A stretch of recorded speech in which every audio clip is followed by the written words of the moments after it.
Ash rained sideways across the war-scarred plateau of Vey Reach, swept by magnetic winds and the echoes of retreating thunder. Where once stood a fortified outpost of alloy and stone, only craters remained scorched earth laced with cracked metal husks, their circuitry still sputtering with fading energy pulses.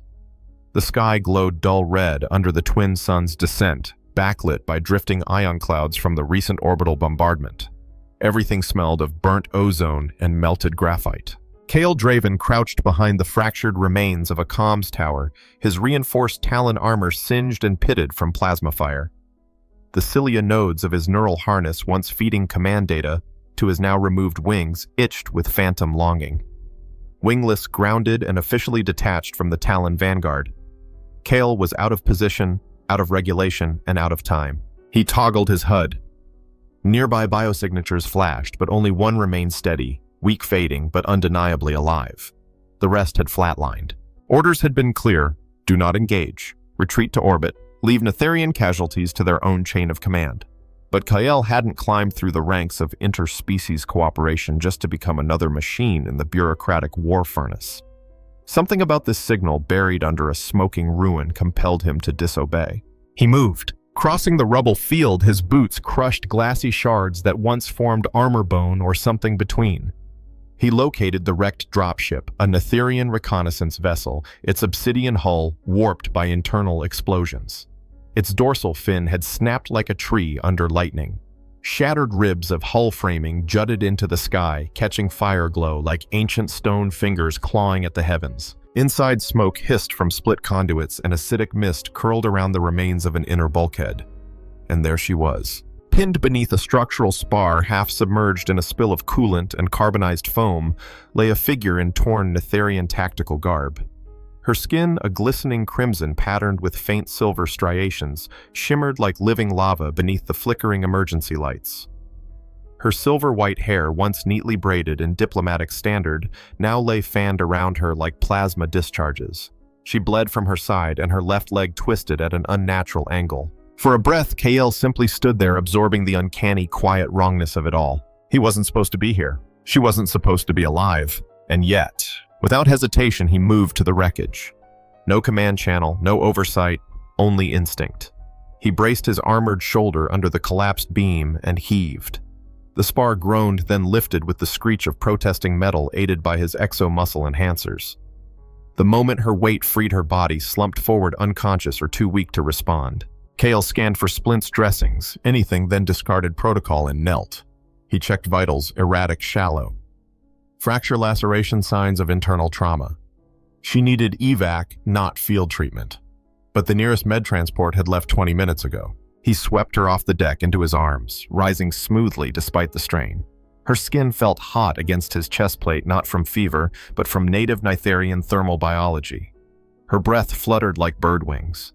For a moment, her eyelids stirred. Eyes opened, glowing gold orbs rimmed with obsidian lashes. Not surprised. Not afraid. Just seeing him. The transport ceiling cracked above. Debris rained down, forced Kael to backpedal. The orbital bombardment hadn't finished its cycle. Without wings, extraction would be nearly impossible, but Kael had other tools.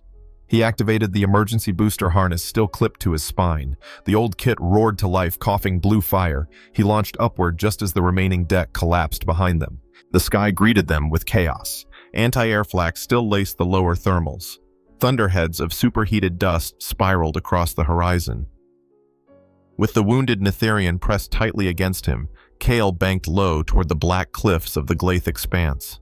His HUD warned of overheat and structural stress, but he tuned it out. Every second gained was a second she might live.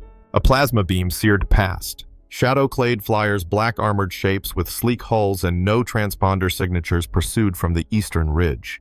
One pass, then another. Kael dove into a canyon trench, angling hard. The airflow howled in his ears. His fingers ached from gripping her too tight. But she remained conscious now, just barely. Eyes open, breath shallow, her body light, but solid against his chest. No words were exchanged. None were needed. Below them, a half-collapsed observation post emerged from the shadows, abandoned and broken, but it would serve. He braked hard, clipped a wing strut, and skidded into the ruin in a swirl of ash and static. He fell forward onto the cracked floor, cushioning her impact with his body. Silence returned in shudders. Distant detonations echoed like dying stars. Around them, nothing moved. He laid her gently down and checked again. Pulse stronger now, heat levels rising. He'd done it. He'd saved her. Against orders, against training, against logic. Because something in her eyes and her frailty had overruled his own war-forged detachment. In her, he saw not just a soldier, not just an alien, but someone who was never meant to be left behind. And now the consequences would come. Court-martial. Stripping of his rank. Loss of his wings perhaps forever. Still, as her hand brushed weakly against his wrist, barely aware, barely sentient Kael felt no regret. Some things were worth falling for. Kael sealed the observation post's entrance with a rusted hydraulic bulkhead, jamming the mechanism shut with a fractured strut.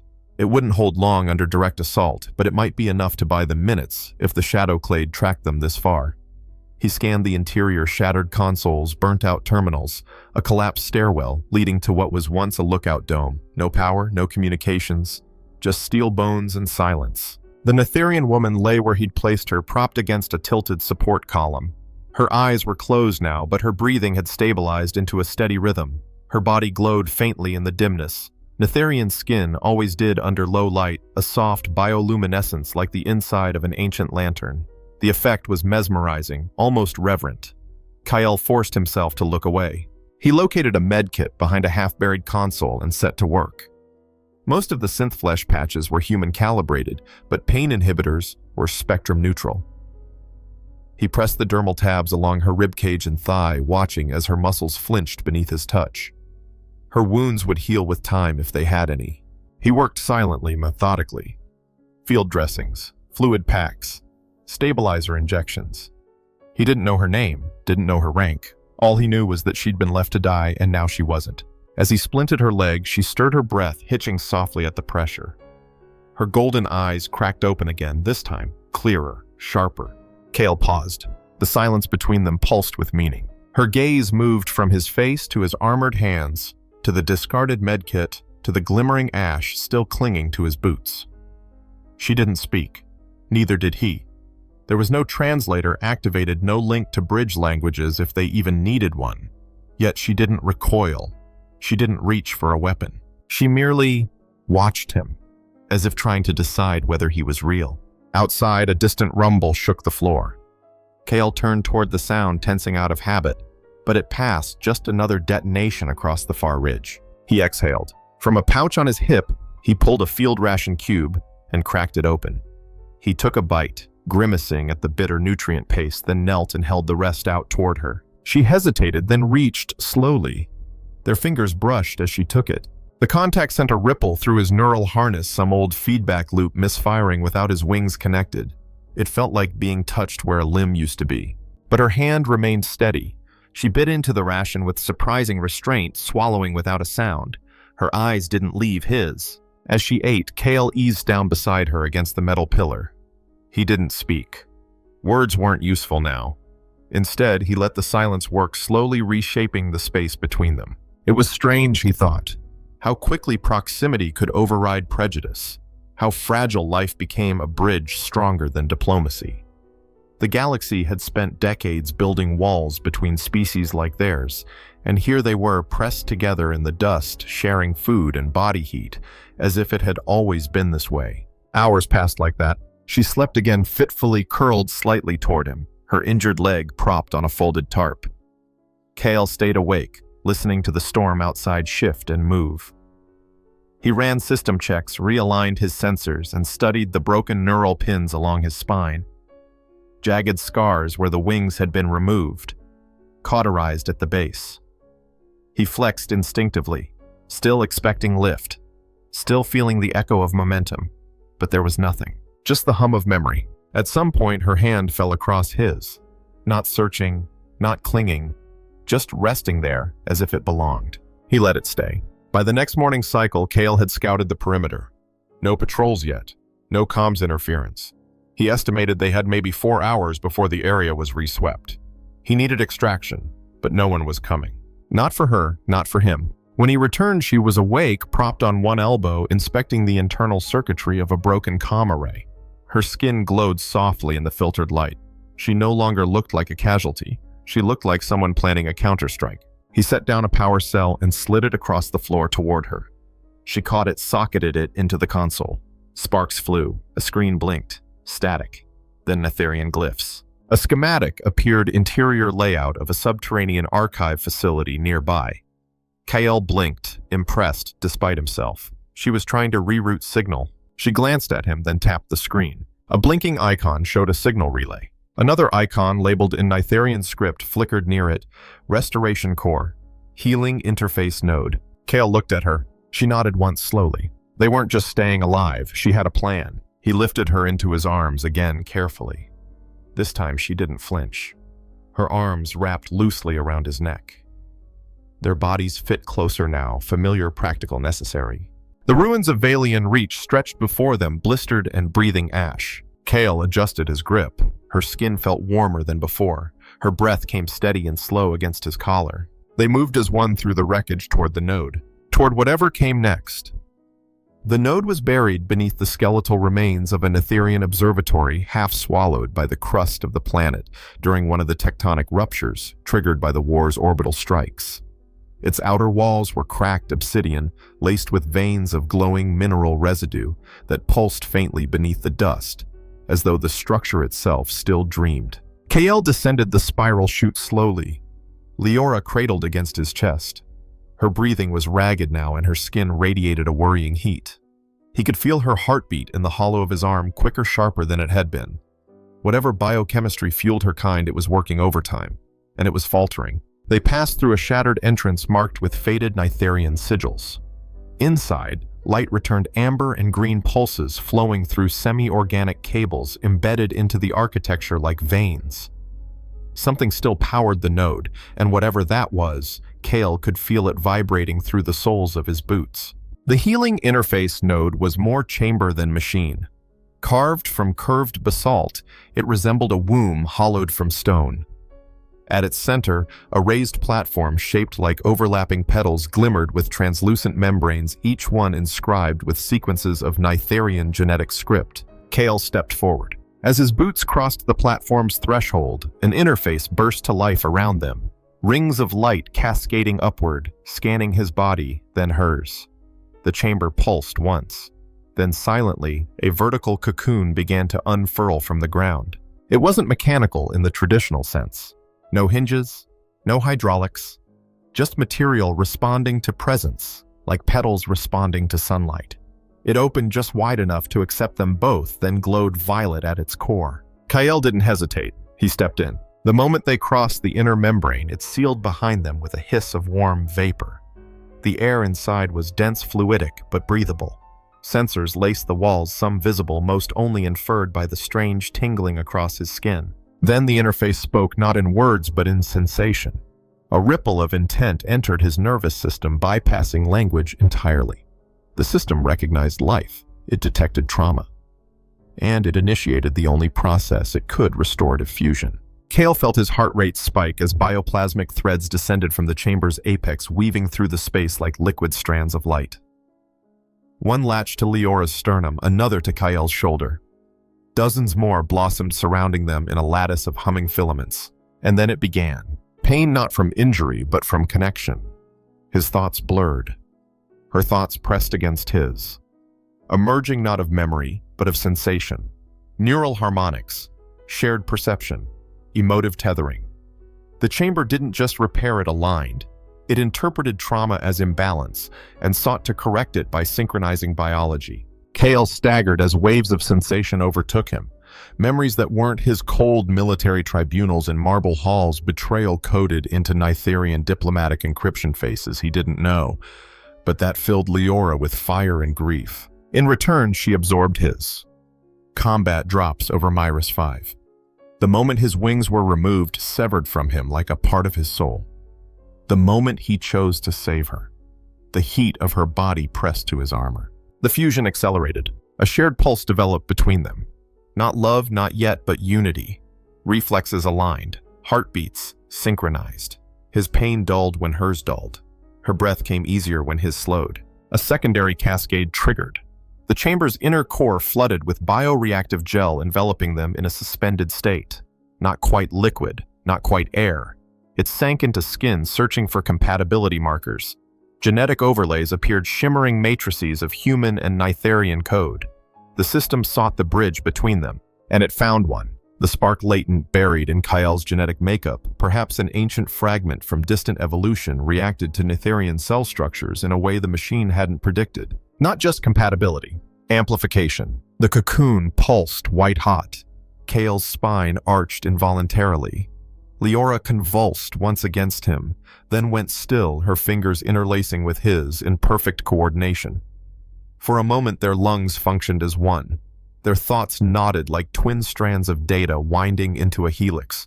And then came the final sequence. The system, sensing stability, activated its legacy protocol, an ancient Nitharian process designed for war bonding between elite operatives. It was meant to create permanent biotelepathic duos. Soldiers who could think together, move together, survive together. The chamber deemed Kael and Liora a match, and it sealed the bond. For 67 seconds, their consciousness fused. Not symbolic, literal. Kael didn't just feel her memories, he existed inside them. He became the decision to stay behind for her team. The scream she never released when the explosion came. The quiet pride she buried beneath duty. Her raw, unfiltered gratitude for him, not as a soldier, but as a man who chose her. She felt him in turn. The ache of exile, the phantom of missing wings, the deep belief that some rules should be broken to remain human. When the cocoon finally peeled open, the vapor fled like breath from lungs. Kael collapsed forward onto the stone floor, coughing. Beside him, Liora curled slowly into awareness. They didn't speak. They didn't need to. His mind echoed hers. Not perfectly, not always clearly, but the tether was real. She reached up, brushing gel from his jaw, her eyes wide, not with fear but with understanding. Something fundamental had shifted, and inside her something else had begun. The chamber, its protocols now silent, released a final data burst into Kael's HUD, a single Nitharian glyph pulsing amber, convergence achieved. He understood none of it logically, but in his bones he knew the meaning. They had changed. Together, by the time they emerged from the healing node, the world had taken on a different texture. The ash-strewn surface of Velion Reach no longer felt hostile. It felt real, immediate pulsing with signals Kael had never noticed before. His HUD, previously a cascade of alerts and tactical overlays, now responded to his thoughts, adapting to his perceptions before he could issue commands. And it wasn't just his. Liora walked beside him, now unaided. Her limp had faded to a stiffness, her movements fluid despite the rough terrain. Her eyes no longer searched for threats, she sensed them, as did he. Their link, though wordless, delivered subtle impressions like the change in temperature before a storm, or the shadow of movement at the edge of vision. They moved like a matched pair through the ravines and shattered ridges of the Reach. Every step was a rhythm, every glance a message. A shared field of perception stitched the two together in ways no military training could replicate. Kael tested the bond deliberately as they crossed a ruined drone nest. Without speaking, he focused his thoughts on the approaching target, a derelict patrol flyer half submerged in debris. Liora's eyes followed his without prompt. She knelt, activated a broken interface node, and immediately accessed its systems. Within seconds, she rerouted residual power through a lattice Kael had already begun to pry open. It wasn't telepathy, not in the fantastical sense, but it was something far more precise. Their nervous systems operated in tandem, now connected by biological firmware born of Nitharian legacy tech and human adaptability. Even Kael's balance felt different. Lighter, calibrated. Liora retrieved a functioning pulse launcher from the wreckage, her fingers dancing across the alien interface. Kael did the same on a damaged exosuit core. They traded weapons without looking, without needing to look. The real test came 10 clicks north. A shadow-clad hunter patrol had taken up position around the ruins of an old Nitharian monitoring tower. 8 of them in black bioplating and reactive armor. They moved like wraiths, invisible to most radar, but not to Kael and Liora. Not now. Their bond parsed the minor energy fluctuations, the thermal inconsistencies, the subtle distortions of air displaced by active camo. Kael raised his plasma carbine. Liora lifted the pulse launcher. They moved. The first volley came from above Liora, using a collapsed column to gain elevation. Her shots landed in perfect arcs, disrupting two cloaked figures mid-phase. Kael sprinted through the gap she created, rolled beneath a beam, and took down a third with a blast to the chest plate. The attacker's shield hadn't had time to cycle up. Another flanked from the side. Kael didn't see it, but Liora did. Her breath caught in Kael's chest, a half second before the shot came. He ducked, reflex guided not by sight but by sensation. He countered with a short-range charge burst, frying the unit's targeting lens. They moved like a single entity, dispersed but interlocked. He provided the muscle, the charge, the shield wall. She offered the precision, the anticipation, the flexible range. Each step was mirrored, each motion optimized. The final three tried to retreat too late. Kael's reassembled exo-launcher surged to life, guided by Liora's targeting feed. The blast turned the patrol to mist before they could activate phase recall. Afterward, silence returned to the battlefield. Their breathing synced, their hearts slowed together. No injuries, no wasted movement. They stood amid the wreckage, surrounded by steam and broken armor, the wind curling the ash into spirals around their boots. Liora stepped closer, brushing particulate from Kael's shoulder. Her hand lingered not from hesitation, but from instinct. Their skin contact reinitiated a faint glow along the neural graphs on Kael's back and along her collarbone as well. The system recognized their bond and surged slightly in response. They both felt it, the invisible braid that connected them. Not chains, not implants, something deeper, a resonance. Kael scanned the ruined tower and retrieved a comm array node still half functional. Liora linked it to her embedded processor. Together, they triangulated signal pulses toward the outer orbital bands. A brief spike. Someone responded. Not friendly. A Nitharian destroyer corrupted by the Obsidian Accord now patrolled the upper thermosphere. Its signal was faint, but the glyphs were clear. It was hunting them. And worse, it had the coordinates for Conquered Spire. Liora's eyes tightened. Kael didn't need translation. The implication rippled through both of them. The Peace Summit, the one chance for coexistence between their peoples, was a trap. Or about to become one. They couldn't fly there, but they could reach the outer orbital ring of a mining elevator east of the ridge. The climb would take them into the upper atmosphere. The ascent platform was unstable. The air thin, the structure groaning under weight it was never meant to carry. But it was their only option. Liora nodded, already moving. Kael followed. The base of the elevator was entombed in blackened rock, its control interface long shattered. But with a fusion of her biosignal and Kael's hardware key, they forced it to power up. The climb began. With every meter, the temperature dropped. The wind rose. Structural cables shrieked with stress. But the two never faltered. Their steps were coordinated. Their muscles burned together. At one point, the platform jolted. A cable snapped loose and swung toward them like a metal whip. Kael reached instinctively, not fast enough. Liora grabbed it mid-swing. Her arm twisted from the force, but she redirected the blow using its momentum to stabilize the deck. Her scream echoed through Kael's chest, not as sound but as sensation. He felt her pain, absorbed part of it. Their link buffered the injury. He pulled her to him. They crouched against the wind, bracing as the storm howled around them. Upward, faster. The top of the shaft gleamed in the distance, white frost catching the last rays of the sun. They were near the drop point. If they reached the service airlock, a shuttle module might still be docked, left behind when the mining crews abandoned the planet. Their fingers found each other, not from fear, from rhythm. The fight wasn't over, but they no longer fought alone. The orbital platform shuddered beneath their feet, its stabilizers groaning with each gust from the upper atmosphere. Kael keyed in a manual override on the outer hatch, bypassing rusted servos and corrupted code. The door protested, then hissed open. Thin air rushed out, tugging at their clothes, whispering of vacuum beyond. Inside, a decompression chamber flickered to life. Liora's fingers danced across the interface, syncing her Nitharian biosignature with the remaining life support systems. It shouldn't have worked, but it did. As they stepped into the docking bay, Kael saw the shuttle. Small, sleek, obsolete, but Nitharian-built and miraculously charged. Liora accessed its flight systems through direct neural port. The dashboard came alive under her touch, responding like it remembered her. They lifted off. Kael sat beside her, watching as the blue curve of Velion Reach fell away. The sky peeled back into the deep, star-studded void. Beneath them, the fractured moon looked silent, but the war still pulsed in its veins. Ash storms churned across its face like phantom battles never ending. Liora's hands trembled as she guided the shuttle toward Conquered Spire, the neutral station where peace talks were scheduled to take place. The station was a massive ring-shaped structure half-lit in diplomatic hues of white and violet, orbiting between the twin planets of humanity and Nithyrus. It symbolized everything the war had failed to destroy. But now it was at risk of becoming the final casualty. Through their bond, Kael felt the tension in Liora's breath, not fear but urgency. The data packet she'd downloaded from the Obsidian Accord's corrupted destroyer confirmed the worst High Warden Theros planned to detonate synchronized charges in the human and Nitherian delegation chambers. Blame would fall on the opposing side.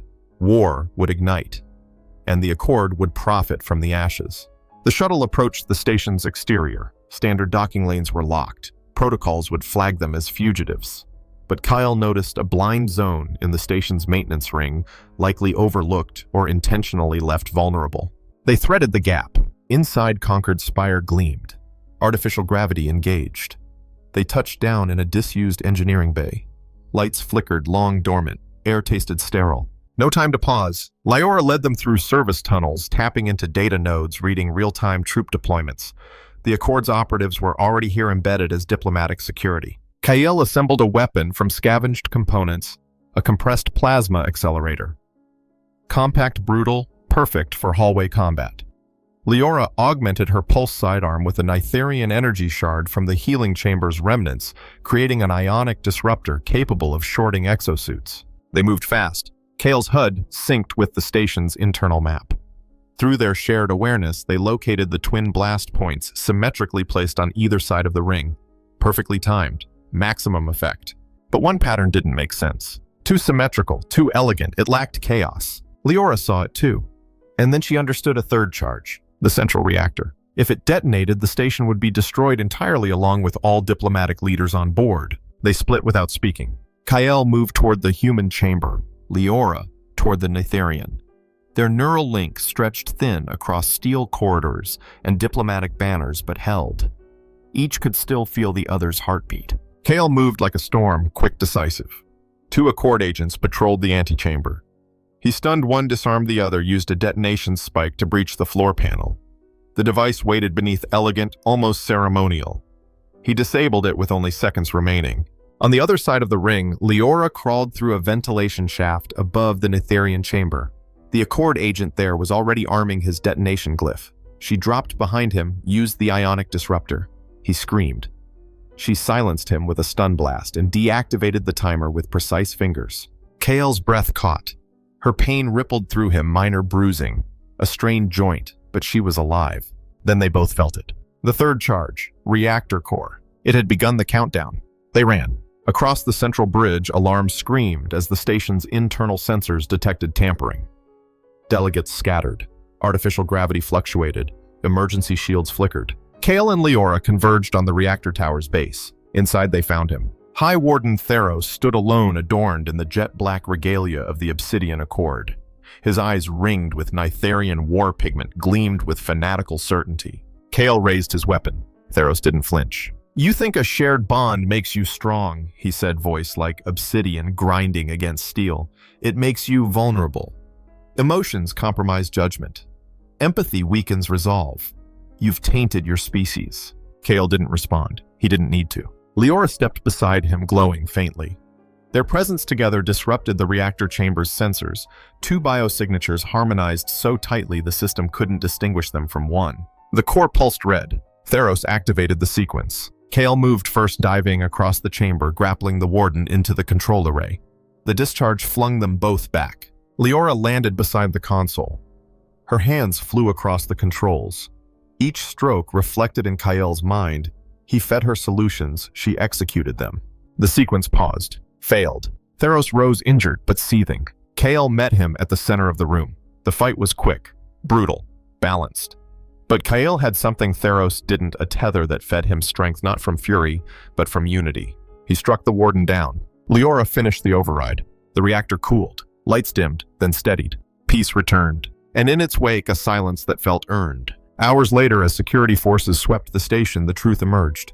Evidence, names, funding channels, betrayals.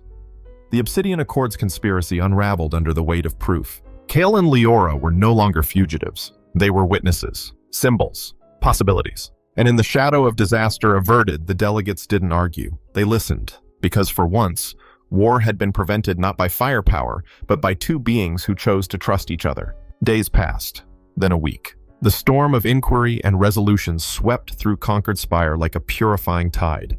Files decrypted, alliances reevaluated, arrests conducted in silence and shame.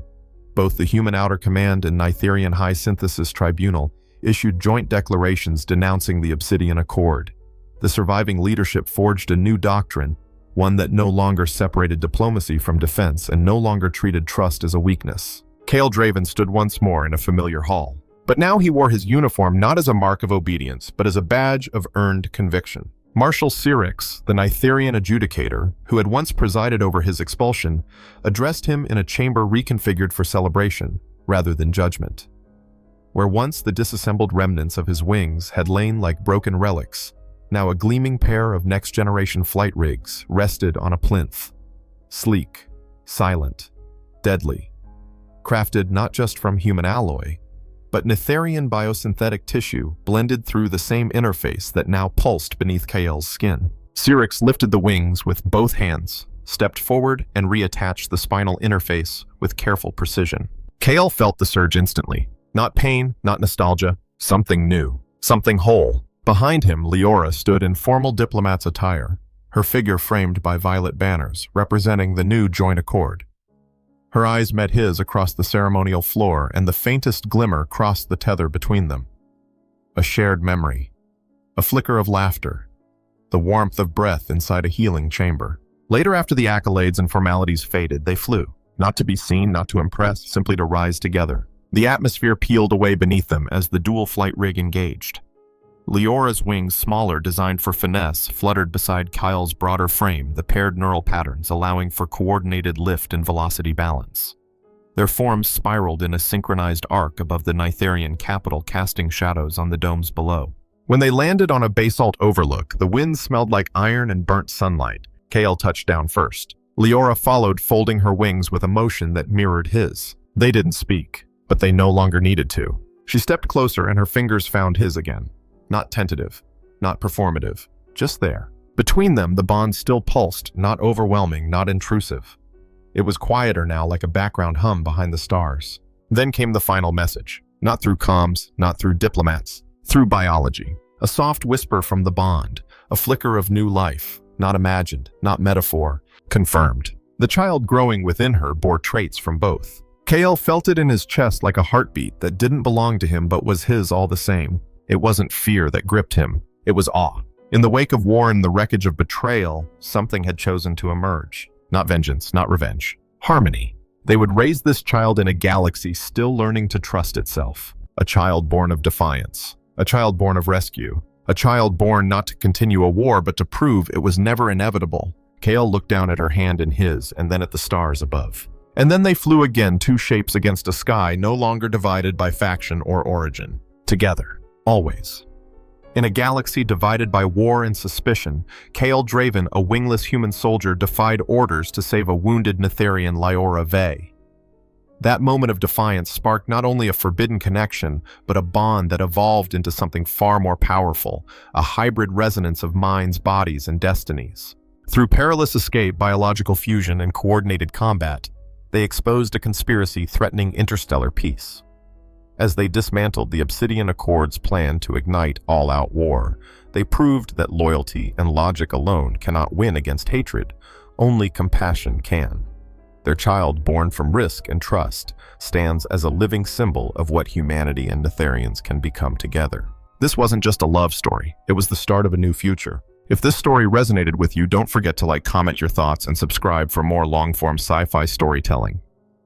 Share this with someone who still believes love can change the stars. We'll see you next time, where the boundaries of species duty and destiny are meant to be broken. Until then, keep watching the skies.